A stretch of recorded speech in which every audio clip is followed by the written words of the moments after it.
Ang galing ng galawan ng ibang mainstream media ngayon, no? Ang laman lang ng balita nila at mga posts, lalo na sa mga social media platforms, sa Facebook, YouTube, TikTok ng iba't ibang network, puro Bong Revilla, Chis Escudero lang. Yung kay Chis Escudero, about sa pagsasampa ng kasong plunder. Kay Bong Revilla naman, yung pagdadala daw ng pera ni Bernardo. Una-una doon kay Bong Revilla, may siyam na testigo, no? Pero bakit hindi man lang siya tinuro? Tsaka bakit ayaw ilabas ni Bernardo yung mga files na tinatago niya? Hindi kaya nandun yung pangalan nila Lisa Marcos, Sandro Marcos, Bongbong Marcos at Martin Romualdez? Hindi kaya ganon, no? Ha? At yung pagsasampa ng kaso kay Chis Escudero ay mas deserve naman ni Romualdez na masampahan ng plunder kaysa kay Senator Chis Escudero.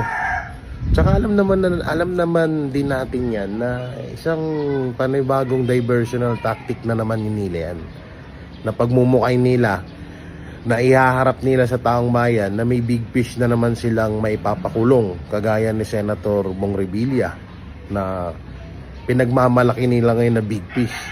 Una-una yung siyam na testigo hindi naman tinuro si Senator Bong Revilla.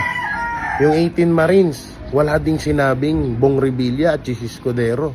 Si Gutesa ganun din, 'di ba? So si Saldico wala din. So sobra tayong nagtataka na bakit halos lahat ng balita ng mga bayarang mainstream media ay puro Senator Chis Escudero lang at Senator Bong Revilla. Paano naman yung mga isiniwalat ni Saldico na etong si Sandro Marcos ay maituturing na pork barrel king?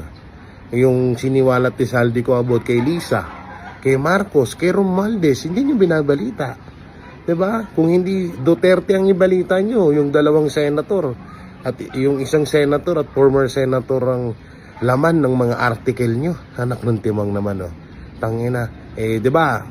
Yung 18 Marines nagsabi na may mga network na dinalhan ng mali-maletang pera. So ganyan ba?